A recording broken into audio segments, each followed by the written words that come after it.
Hello friend, welcome to my YouTube channel coffee. Part 2 ये इस series का सबसे लास्ट पार्ट है। इसके पिछले 4 पार्ट्स का एक्सप्लेनेशन मैंने अपने चैनल पर ऑलरेडी अपलोड कर रखा है। मैं चाहता हूँ कि इस कहानी की शुरुआत से पहले अगर आपने वो पार्ट्स नहीं देखे हैं तो प्लीज एक बार उन्हें जाकर जरूर देखें, क्योंकि ये 5वां पार्ट काफी ज्यादा कॉम्प्लिकेटेड है और अगर आपने वो पुराने पार्ट्स नहीं देखे होंगे तो आपको आगे की स्टोरी समझने में थोड़ी सी प्रॉब्लम होगी। So without wasting time let's start. कहानी शुरू होती है वॉशिंगटन राज्य के फोक्स शहर से। हम देखते हैं कि यहाँ पर कार्लाइल फैमिली के अंदर बेला लेटी होती है और जब उसकी आंखें खुलती हैं तो वो एक वैम्पायर बन चुकी होती है। अब वैम्पायर बनने के बाद वो भी एक कार्लाइल फैमिली का एक हिस्सा होती है। हम देखते हैं कि एडवर्ड वहाँ पर आता है और बेला को गले लगाता है। हम देखते हैं कि वैम्पायर बनने की वजह से बेला में काफी असीम शक्तियाँ आ चुकी होती हैं। वो हर चीज को काफी ज्यादा डीप तरीके से देख सकती है। उनके अंदर वो काफी जूम तरीके से उन्हें देख पाती है, काफी समय को धीमा करके भी देख पाती है। उसके चलने की स्पीड बढ़ जाती है, उसके देखने की शक्ति बढ़ जाती है और साथ ही उसकी जो जिस्मानी ताकत होती है उसमें भी काफी ज्यादा इंक्रीमेंट आ जाता है। वहाँ पर जेकब बेला को कहता है कि जैसे ही कोई वैम्पायर बनता है तो उसे एक तलब लगती है खून की, तो क्या हम शिकार पर चलें? और हम देखते हैं कि बेला एडवर्ड के साथ में शिकार के लिए जंगल में निकल जाती है। हम देखते हैं कि उसकी स्पीड काफी तेज हो चुकी है, वो काफी चीजों को धीमे तरीके से देखने में सक्षम होती है। और हम देखते हैं कि जंगल में शिकार करने के लिए वहाँ पर उसे एक इंसान की खुशबू आती है। वो उसके पीछे भागती है उसका खून पीने के लिए, लेकिन तब एडवर्ड उसे वहाँ पर रोक देता है और एडवर्ड कहता है कि तुम एक इंसान का खून नहीं पियोगी, तुम्हें एक वेजिटेरियन वैम्पायर बनना है, इसलिए तुम इंसानी खून को छोड़कर अगर चाहो तो किसी जानवर का खून पी सकती हो। तभी हम देखते हैं कि वहाँ पर एक हिरन होता है। बेला की नजर उस हिरन पर पड़ती है, लेकिन तभी हम देखते हैं कि एक टाइगर जो कि इस हिरन के पीछे पड़ा होता है और वो उसे जान से मारने के लिए आगे बढ़ता है। लेकिन तब हम देखते हैं कि बेला उस हिरन की जगह उस टाइगर को मार देती है और उसका खून पीकर अपनी प्यास को शांत करती है। वहाँ से एडवर्ड और बेला वापस से घर पहुँचते हैं। घर पर हम देखते हैं कि पूरी कार्लाइल फैमिली फिर से बेला का स्वागत करती है, क्योंकि वो अब एक वैम्पायर बन चुकी होती है। और जैसे ही वो अपने घर पर पहुंचती है तब वो सबसे पहले अपनी बेटी रिनेस्मी को अपने हाथों में लेती है और वो कहती है कि मुझे तो सिर्फ 2 दिन ही हुए हैं और तुम 2 दिन में इतनी बड़ी हो गई। तब कार्लाइल बताते हैं कि ये इंसान और वैम्पायर की एक मिक्स ब्रीड है। ये जो बच्चे हैं ये काफी जल्दी बड़े होते हैं और इनकी शक्तियाँ काफी असीम होती है। तभी हम देखते हैं कि वो बच्ची यानी कि रिनेस्मी अपनी माँ बेला के गाल पर एक हाथ लगती है, उसे टच करती है तो उसे बीती हुई सभी बातें याद आने लगती हैं जो कि रिलेटेड थी उस बच्ची से। तब बेला ये कहती है कि आखिर ऐसा कैसे पॉसिबल है। तब एडवर्ड बताता है कि जिस तरीके से मैं लोगों के माइंड्स रीड कर सकता हूँ उसी तरीके से रिनेस्मी भी लोगों को उनकी पुरानी यादों तक पहुँचा सकती है, उन्हें वो सब कुछ याद दिला सकती है जो कि उसने महसूस किया है। तब हमें पता चलता है कि रिनेस्मी भी एक स्पेशल चाइल्ड है। तभी वहाँ पर जेकब आता है और कहता है कि अब मुझे इस बच्ची को अपने साथ में ले जाना होगा। तो वहाँ पर बेला पूछती कि ऐसा क्यों? तब जेकब बताता है कि हम भेड़ियों का एक रूल होता है, अगर हमारी छाप किसी भी इंसान या किसी भी जीव या किसी भी एक ऐसे शख्स पर पड़ जाती है जिसकी हमें चिंता होती है तो हम उसकी पूरी जिम्मेदारी लेते हैं और हम उसकी मरते दम तक रक्षा करते हैं। जब तक हमारे शरीर में जान है तब तक हम उसकी हिफाजत रखते हैं। इस बात से बेला उस पर काफी गुस्सा होती है और वो कहती है कि मैं तुम्हें अपनी बेटी को कहीं नहीं ले जाने दूंगी। दूसरी तरफ हम देखते हैं कि वो घर में अपनी बेटी को पाकर काफी खुश होते हैं। जैसे ही दिन बीतने लगते हैं हम देखते हैं कि उसकी बेटी रिनेस्मी काफी बड़ी होने लगती है। वो 2 साल से 4 साल, 4 से 6, 6 से 8 साल की हो जाती है और हम देखते हैं कि वो काफी खुश भी होती है। तभी एक दिन की बात होती है जब बेला जेकब के साथ में अपनी बेटी के साथ एक मैदान में खेल रही होती है। वहाँ पर बर्फ पड़ रही होती है तो बेला अपनी बेटी रिनेस्मी से कहती है कि मुझे एक स्नोफॉल पकड़ कर दिखाओ और रिनेस्मी एक काफी हाई जंप लगाती है उस स्नोफॉल को पकड़ने के लिए। लेकिन दूसरी तरफ हम देखते हैं कि एक बुरी वैम्पायर जिसका नाम होता है एरिना, वो उस बच्ची को देख लेती है। अब यहाँ पर एक कहानी में ट्विस्ट है। हमें ये पता चलता है कि जो पिशाची बच्चे होते हैं यानी कि 2 वैम्पायर्स की जो एक संतान होती है वो एक इमॉर्टल वैम्पायर होती है और इमॉर्टल वैम्पायर को पैदा करना एक तरीके से गुनाह होता है। इस वजह से एरिना उस बच्ची को देखकर वहां से भाग जाती है और भागकर पहुंचती है वॉल्टरी साम्राज्य में एरो के पास में और वहां जाकर बेला और एडवर्ड की शिकायत करती है। वो एरो को बताती है कि उन दोनों की एक संतान पैदा हुई है जो कि एक इमॉर्टल वैम्पायर है। अब मैं आपको यहाँ पर बताना चाहता हूँ कि इमॉर्टल वैम्पायर क्या होते हैं। इमॉर्टल वैम्पायर दो पिशाच से पैदा हुई एक ऐसी संतान होती है जिसमें असीम शक्तियां होती हैं। वो अपनी आवाज से एक पूरा गांव तक तबाह कर सकते हैं और उनमें इतनी शक्ति होती है कि उनका सामना कोई भी वैम्पायर या कोई भी पिशाच या फिर कोई भी जीव जंतु नहीं कर सकता। और इसी बात की चिंता के कारण वो सभी वैम्पायर पैदा हुई उन खास इमॉर्टल वैम्पायर्स को मार दिया करते थे। तो अब जैसा कि एरिना की तरफ से एरो को पता चलता है कि एडवर्ड और बेला की जो बच्ची पैदा हुई है वो एक इमॉर्टल वैम्पायर है, तो वो ये ठान लेते हैं कि वो वापस से फोक शहर में जाएंगे और जाकर उसकी बच्ची को मार देंगे। इस बात का विजन एलिस को पता चलता है।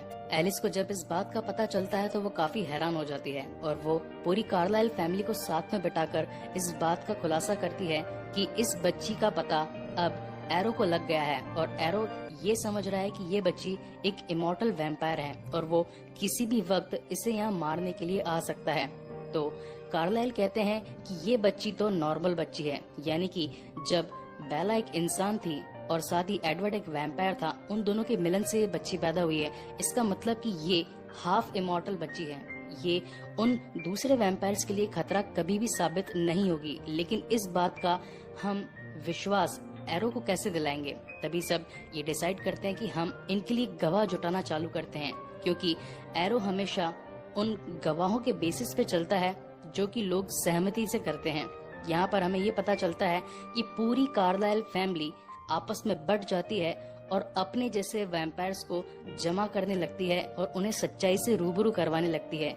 वो एक एक करके अलग अलग देश में जाकर, अलग अलग शहरों में जाकर दूसरे वैम्पायर्स को मिलाते हैं और उन्हें ये बताते हैं कि बेला एक इंसान थी और एडवर्ड एक वैम्पायर। उन दोनों का एक बच्चा हुआ है जो कि इमॉर्टल वैम्पायर नहीं है। एरो उसे मारना चाहता है, लेकिन मैं चाहता हूँ कि आप लोग मेरी बेटी के फेवर में उसको गवाही दें ताकि वो इसे न मारे और हमारा परिवार सेफ हो जाए। इसी के चलते वो 18 वैम्पायर्स को अपनी टीम में जुटा लेते हैं। लेकिन हम ये देखते हैं कि इसी बीच एलिस और जेस्पर घर छोड़कर भाग जाते हैं एक लेटर के साथ में। वो लेटर मिलता है बेला को। अगले दिन हम देखते हैं कि एरो और पूरी वॉल्टरी साम्राज्य से लड़ने के लिए पूरी कार्लाइल फैमिली बेला को तैयार करती है।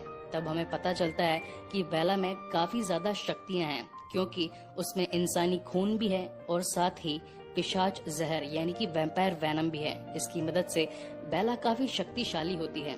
एक दिन उसकी ताकतों को चेक करने के लिए एमिट और बेला दोनों आपस में पंजा लड़ाते हैं, लेकिन हम देखते हैं कि बेला एमिट पर काफी भारी पड़ती है और वो एमिट को पंजे में हरा देती है और साथ ही जिस पत्थर पे वो पंजा लड़ रहे होते हैं वो उस पत्थर को भी तोड़ देती है। बेला की इस ताकत को देखकर बाकी सभी वैम्पायर्स हैरान हो जाते हैं और साथ ही हमें ये पता चलता है कि बेला के अंदर एक और स्पेशल पावर है जो कि एक शील्ड पावर है। हम देखते हैं कि वो 18 जो दूसरे वैम्पायर्स हैं उन सभी में कुछ न कुछ खास एक स्पेशल पावर है। किसी में एक शक्ति है कि वो सभी पृथ्वी के एलिमेंट्स को जोड़कर उनका यूटिलाइज कर सकता है, यानी कि अगर आग है तो आग का यूटिलाइज, एलिमेंट एक पानी है तो पानी का यूटिलाइज, और अगर जमीन धरती है तो उनका यूटिलाइज। किसी में एक ऐसी शक्ति है जो सामने की रियलिटी को बदल देती है, यानी कि अगर हमारे सामने अगर दीवार या कुछ जंगल है तो वो उसे बर्फ में बदल देगी, या अगर कोई जंगल है तो उसे रेगिस्तान में बदल देगी। किसी के पास शक्ति है कि वो दूर तक देख सकती है, किसी में ज्यादा स्ट्रेंथ है, कोई ज्यादा फास्ट है, साथ ही किसी में शक्ति है कि वो किसी का माइंड चेंज कर दे। इस तरीके से हम देखते हैं कि वहाँ पर जितने भी 18 वैम्पायर्स जो कि कार्लाइल फैमिली इस पूरी दुनिया के अलग अलग छोर, अलग अलग कोनों से ढूंढ कर लेकर आई होती है, उन सभी में कुछ ना कुछ खास है। लेकिन एक दिन रात को सभी बैठकर ये डिसाइड कर कि अगर हम वॉल्टरी के खिलाफ लड़ेंगे, क्योंकि वॉल्टरी एक बहुत ही खतरनाक साम्राज्य है और उसमें भी काफी सारे स्पेशल पावर्स वाले वैम्पायर शामिल हैं उनकी सेना में, अगर हम उनसे लड़ेंगे तो उनकी सेना हमें मार देगी और हम काफी कम हैं। लेकिन तब एडवर्ड एक विश्वास दिलाता है सबको और कहता है कि ये जंग मेरी तरफ से शुरू हुई है और ये जंग मेरी बेटी के लिए है और मैं नहीं चाहता कि इस जंग में मैं हार जाऊं। अगर आप मेरे साथ हैं तो लड़े, और अगर आप मेरे साथ नहीं हैं तो मैं खुद वॉल्टरी का सामना करूंगा। ये बात सुनकर सभी में एक जोश जाग जाता है और सभी कहते हैं कि हम एडवर्ड तुम्हारे साथ में हैं और सभी रात में बैठकर स्ट्रेटेजी प्लान करने लगते हैं कि हम वॉल्टरी को किस तरीके से हरा सकते हैं। उनकी बातों में हमें पता चलता है कि कुछ वैम्पायर्स ऐसे भी हैं जो 1500 साल पहले वॉल्टरी के साथ में थे, लेकिन वॉल्टरी ने उनके परिवार के साथ दगाबाजी करी थी।